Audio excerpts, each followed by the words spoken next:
Hi పిల్లలు, అమ్మమ్మ కథలకు స్వాగతం.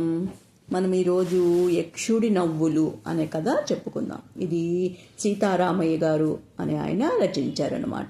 ఇది కూడా పాత చందమామ పుస్తకములోనిదే. ఇది ఏంటంటే ఈ కథ యక్షస్థలము అనే ఒక గ్రామం ఉందన్నమాట. ఆ గ్రామంలో సోమగిరి అనే ఒక రైతు ఉన్నాడు. ఆ రైతుకి చాలా పొలము ఉంది, పశువులు ఉన్నాయి. కానీ అతనికి చాలా లోభత్వం అనమాట. లోభత్వం అంటే చాలా పిసినారివాడు అనమాట. అందుకని ఎవ్వరిని పని వాళ్ళని పెట్టుకోకుండా పొలం పని, పశువుల పోషణ అన్నీ తనే స్వయంగా చేసుకుంటూ ఉండేవాడు అనమాట. అది ఉదయం లేచింది మొదలు రాత్రి పొద్దుపోయేంత వరకు అన్ని పనులు తనే చేసుకుంటూ అటు ఇటు తిరుగుతూ చాలా కష్టపడుతూ ఉండేవాడు అనమాట.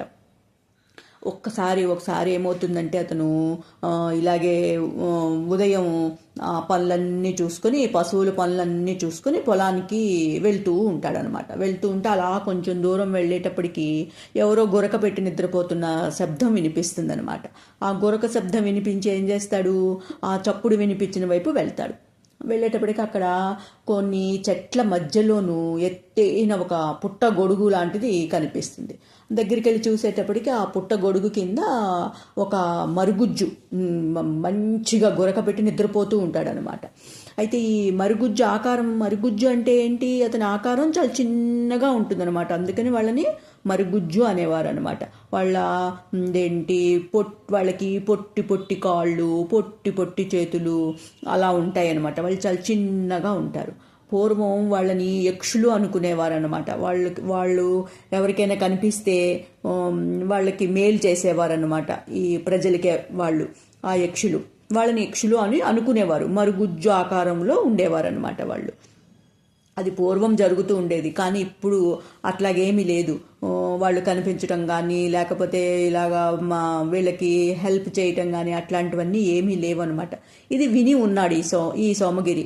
తన తాతల ముత్తాతలు కాలంలో మరుగుజ్జులు కనిపించేవారు, వాళ్ళు యక్షులు, వాళ్ళు మనకి సహాయం చేసేవారు అని చెప్పుకోగా విన్నాడనమాట.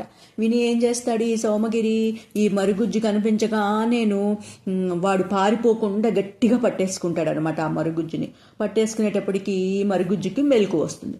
మెలకు వచ్చి కళ్ళు తెరిచి చూసేటప్పటికి ఈ సోమగిరి చేతిలో ఉంటాడు వాడు. ఈ సోమగిరి అంటాడు, ఇదేంటి నువ్వు గనక నాకు నిధి నిక్షేపాలు ఎక్కడున్నాయో చెప్పకపోతే నేను వదిలిపెట్టను అంటాడనమాట. అనేటప్పటికీ ఈ మరుగుజ్జు అంటాడు, అదేంటి నాకేం తెలుస్తుంది, ఎక్కడ ధనం ఉందో ఏమిటో ఇవన్నీ నాకేం తెలుసు, నాకు అసలు ఏమీ తెలీదు అని ఆ మరుగుజ్జు చాలా అమాయకంగా చెప్తాడనమాట.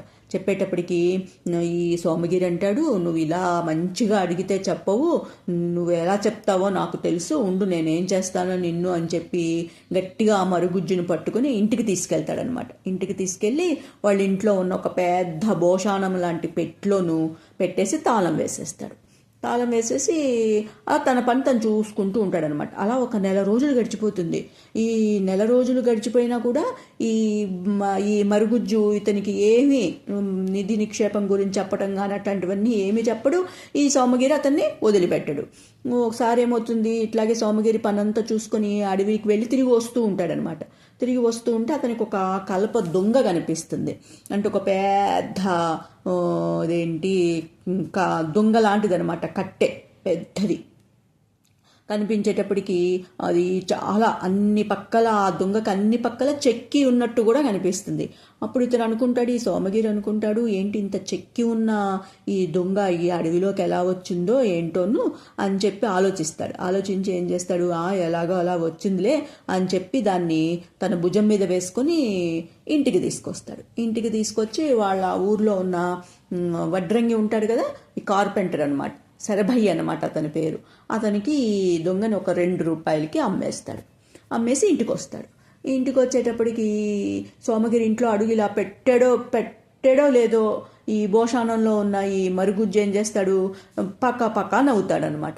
నవ్వేటప్పటికి ఈ సోమగిరి అంటాడు, నిన్ను నెల రోజుల పాటు ఈ భోషాణంలో పెట్టి నిర్బంధించి ఉంచినా సరే నీకు బుద్ధి రాలేదు, నాకు ఒక్క నిక్షేపం కూడా ఎక్కడుందో చెప్పలేదు ఇప్పటి వరకును నువ్వు, ఇంకా నవ్వుతున్నావు కూడాను, ఉండు, నువ్వు ఎంతకాలం ఉంటావో అంతకాలం ఈ భోషాణంలోనే ఉండు, నువ్వు నాకు చెప్పేంత వరకు ఆ నిధి నిక్షేపాల గురించి చెప్పేంత వరకు నేను అసలు వదిలేపెట్టను అని అంటాడనమాట ఈ సోమగిరి. అనేసి అలా కొన్ని రోజులు గడిచిపోతుంది. కొన్ని రోజులు గడిచిపోయేటప్పటికి సోమగిరి ఇంటికి ఒకరోజు తన దూర బంధువు ఒకతను వస్తాడు. అతను సోమగిరితో కాసేపు కూర్చొని ఏదో పిచ్చాపాటి మాట్లాడి మళ్ళీ బయలుదేరతాడనమాట. బయలుదేరేటప్పటికి సోమగిరి అంటాడు, ఊరికే మాట వరుసకి భోజనం చేసి వెళ్ళరాదా అంటాడనమాట. అనేటప్పటికి బంధువుకి సోమగిరి గురించి తెలుసు. అందుకని అతను అంటాడు, వద్దులే, నేను వెళ్ళాల్సిన దూరం చాలా ఉంది, నేను ఇప్పుడు బయలుదేరితే కానీ నేను వెళ్ళలేను అని చెప్పి ఈ బంధువు చెప్తాడనమాట. చెప్పి బయలుదేరి అతను సోమగిరి వాళ్ళ ఇంటిలోంచి బయలుదేరి బయటకు వచ్చి ఒక 10 అడుగులు వేస్తాడో లేడో వెంట ఒక పెద్ద దున్నపోతు, ఆ దున్నపోతు ఏం చేస్తుంది, పొగరెక్కి ఉంటుందన్నమాట. అది బాగా అది తాడు తెంచేసేసుకొని ఎవరింట్లోంచో బయటకు వచ్చేస్తుంది అనమాట. వచ్చి ఏం చేస్తుంది, గబా చాలా స్పీడ్గా వచ్చి ఈ బంధువుని తోసేసి తొక్కేస్తుంది అనమాట. కాలు తొక్కేసేటప్పటికి ఏమవుతుంది, పాపం ఈ బంధువు కాలు కాస్త విరిగిపోతుంది. ఈ సోమగిరి బంధువే కదా అతను, అందుకని ఊర్లో వాళ్ళందరూ సోమగిరి వాళ్ళ ఇంట్లోనే ఉంచుతారనమాట అతన్ని. ఇంకా ఈ సోమగిరి ఇంకా తప్పదురా అని చెప్పి నెల రోజులు ఆ బంధువుని ఇంట్లో ఉంచుకొని వైద్యం చేయించి పంపిస్తాడనమాట.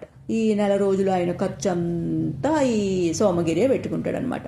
అప్పుడు కూడా ఈ భోషాణంలో ఉన్న ఈ మరుగుజ్జు పకా నవ్వుతాడనమాట. కానీ సోమగిరి అసలు ఆ నవ్వుని వినట్టే ఊరుకుంటాడు.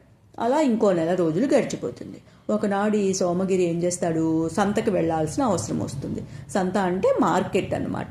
మార్కెట్కి వెళ్ళి తనకు కావలసిన కూరగాయలు, పప్పులు, ఉప్పులు ఇట్లాంటి తనకు కావలసిన సామాన్లు ఇవన్నీ కొని తెచ్చుకోవాల్సిన అవసరం వస్తుంది ఈ సోమగిరికి.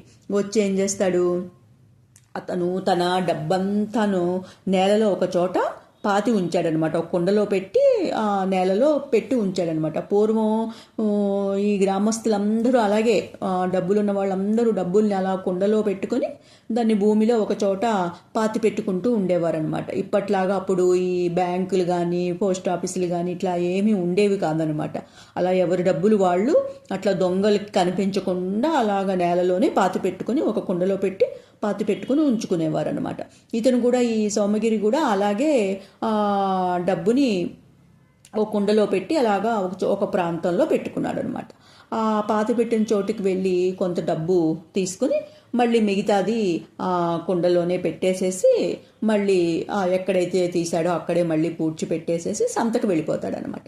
సంతకు వెళ్ళిపోతాడు. కానీ ఇతను ఈ తీయటము పెట్టటము ఇవన్నీ కూడాను ఒక దొంగ గమనిస్తాడనమాట. దొంగ గమనించి ఏం చేస్తాడు, ఈ సోమగిరి అలా మార్కెట్కి వెళ్ళగానే వీడు గబగబా వచ్చి అక్కడ తవ్వి ఆ పాతి పెట్టిన డబ్బంతా తీసుకొని పారిపోతాడనమాట. ఈ దొంగ తన దారిని తాను పారిపోతాడు. సాయంకాలం మార్కెట్కి వెళ్తాడు ఈ సోమగిరి. మార్కెట్కి వెళ్ళి తనకు కావలసినవి, తన కుటుంబానికి కావలసినవి సరుకులు అన్నీ కొనుక్కొని సరుకులతో ఇంటికి తిరిగి వస్తాడు. ఇంటికి తిరిగి వచ్చేటప్పటికి ఈ భోషాణంలో ఉన్న యక్షుడు మళ్ళీ ఇంకోసారి పక్కా నవ్వుతాడు. నవ్వేటప్పటికి సోమగిరికి చాలా కోపం వస్తుందనమాట.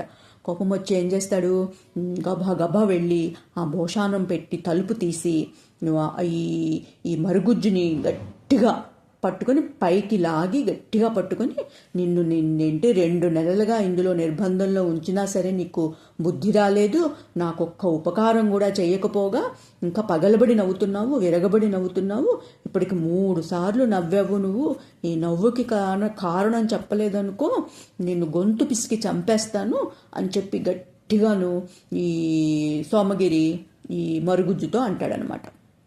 అనేటప్పటికీ ఈ మరుగుజ్జు ఏం చేస్తాడు, చెప్తాను విను, నీకొక రోజు అడవిలో చెక్క దొంగ కనిపించింది గుర్తుందా, చెక్క దొంగని నువ్వు శరభైకి 2 రూపాయలకి అమ్మేశావు, అప్పుడు నిన్ను చూసి నేను ఇంత మందబుద్ధివేంటి అని అనుకొని నాకు నవ్వొచ్చింది. అందులో దాంట్లో లక్షల విలువ చేసే బంగారము రత్నాలు ఉన్నాయి. అది నువ్వు తెలుసుకోలేక ఆ శరభైకి వాటిని అమ్మేసేసావు. దాన్ని అతను శుభ్రంగా దాన్ని తీసుకొని లక్షాధికారి అయ్యి ఇప్పుడు చూడు ఎంత దర్జాగా బతుకుతున్నాడో. అప్పుడు నీ మందబుద్ధి చూసి నాకు నవ్వు వచ్చింది, అందుకని నవ్వాను అని ఈ మరుగుజ్జు అంటాడనమాట. అనేటప్పటికీ సోమగిరికి ఆ మాట వినేసరికి మతిపోయినంత పని అవుతుందనమాట. అయ్యో ఎంత బుద్ధి తక్కువ పని చేశాను నేను అని చెప్పి పాపం కొంచెం సేపు చాలా బాధపడతాడనమాట. బాధపడి సరే అయితే రెండోసారి మా బంధువు వచ్చినప్పుడు కూడా నువ్వు నవ్వావు విరగబడి, అప్పుడు ఎందుకు నవ్వావో చెప్పు అంటాడనమాట. అనేటప్పటికీ మరుగుజ్జు అంటాడు, నీ తెలుగు తక్కువతనానికి నవ్వాను. రాక వచ్చిన ఆ బంధువుకి కాస్త భోజనం పెట్టి పంపించుంటే అతనికి ఆ ప్రమాదం జరిగేది కాదు. నువ్వేమో భోజనం పెట్టడానికి వెనక ముందు ఆడావు. నీ లోభత్వము మూలంగా అతనికి భోజనం పెట్టలేదు. అతనేమో ఆ ప్రమాదానికి గురయ్యాడు. నువ్వు 1 నెల రోజులు ఉంచుకోవాల్సి వచ్చింది అతన్ని. నువ్వు ఎంత డబ్బు ఖర్చు పెట్టాల్సి వచ్చింది చూసావా. నీ పిసినారితనం మూలంగా ఖర్చు పెట్టకూడదు అనుకున్నా సరే ఖర్చు పెట్టాల్సి వచ్చింది అని చెప్పి నీ యొక్క ఆ తెలివి తక్కువతనానికి నీ యొక్క లోభత్వానికి నాకు నవ్వు వచ్చింది, అందుకని నవ్వాను అని చెప్పి ఈ మరుగుజ్జు అంటాడనమాట ఈ సోమగిరితో. అనేటప్పటికీ మరి అయితే ఇప్పుడు ఎందుకు నవ్వుతున్నావు అని చెప్పి అడుగుతాడు మళ్ళీ సోమగిరి. అడిగేటప్పటికి ఇప్పుడు ఎందుకు నవ్వుతున్నానంటే నువ్వు పాతిపెట్టిన డబ్బంతా దొంగ కాజేసుకొని పోయాడు. నువ్వు పొద్దున అందులో కొంత డబ్బు తవ్వి తీసుకుని వెళ్ళావు కదా. తీసుకుని వెళ్ళినప్పుడు ఒక దొంగ గమనించాడు అదంతా. నీకేమో ఆ విషయం తెలీదు. నువ్వు ఇట్లాంటి డబ్బు విషయం తీసుకుంటున్నప్పుడు చుట్టుపక్కల ఏం జరుగుతోందో, ఎవరైనా చూస్తున్నారో లేదో ఇవన్నీ ఏమి గమనించుకోకుండా నువ్వు నీ పని ఏదో నువ్వు చేసుకొని వెళ్ళిపోయావు. నీ అంత తెలివి తక్కువ వాడిని నేను అసలు ఇప్పటివరకు ఎప్పుడు ఎక్కడా చూడలేదు. అందుకని నీ తెలివి తక్కువతనం చూసి నాకు నవ్వు వచ్చింది, అందుకని నవ్వాను అని చెప్పి ఈ మరుగుజ్జు అంటాడనమాట. అనేటప్పటికీ సోమగిరికి అయ్యో నా డబ్బంతా పోయిందా అని గట్టిగా అరిచి గబా తను డబ్బు ఎక్కడైతే పాతి పెట్టాడో అక్కడికి వెళ్ళి పాపం చూసేటప్పటికి ఏముంది, అక్కడ ఒక్క రాగి నాణ్యం కూడా ఉండదనమాట. అంతా మొత్తం డబ్బంతా దొంగ కాజేసుకుని వెళ్ళిపోతాడనమాట. అయ్యో ఎంత పని అయ్యింది, ఉన్న డబ్బు పోయింది, అటు నిధి నిక్షేపము లేదు, ఉన్న డబ్బు కూడా పోయింది అని చెప్పి ఎంతో బాధపడతాడనమాట. ఇంకా ఇటు చూసేటప్పటికి ఈ మరుగుజ్జు వెళ్ళిపోతాడు. ఇటు డబ్బు పోయింది, అటు ఉన్న డబ్బు పోయింది, నిధి నిక్షేపము ఏమీ లేదు. అందుకే దురాశ దుఃఖమునకు చేటు అన్నమాట. మనం ఎప్పుడూ కూడా అతిగా దేనికి ఆశించకూడదు. అతిగా ఆశిస్తే ఉన్నది కూడా పోతుందన్నమాట. అదే ఇంటికి ఎవరైనా వచ్చిన వాళ్ళకి కాస్త భోజనం పెట్టి మర్యాదగా చూసి పంపించాలి. అలా అంత పిసినారితనంగా కూడా ఉండకూడదన్నమాట. పిసినారితనము పనికిరాదు, అత్యాశ పనికిరాదు. అత్యాశ పోతే ఏమైంది, సోమగిరికి తను దాచుకున్న డబ్బు పోయింది, చివరికి ఏమీ మిగలలేదు అతనికి కదా. అందుకని మనం ఎప్పుడూ కూడా పిసినారితనంగా ఉండకూడదు, అతిగా ఖర్చు పెట్టకూడదు, అలానే పిసినారితనంగానూ ఉండకూడదు. ఇంటికి ఎవరైనా వస్తే కాస్త మర్యాద చేసి భోజనం అది కూడా పెట్టాలన్నమాట. సరేనా మరి, కథ కంచికి మనం ఇంటికి. Bye bye, good night.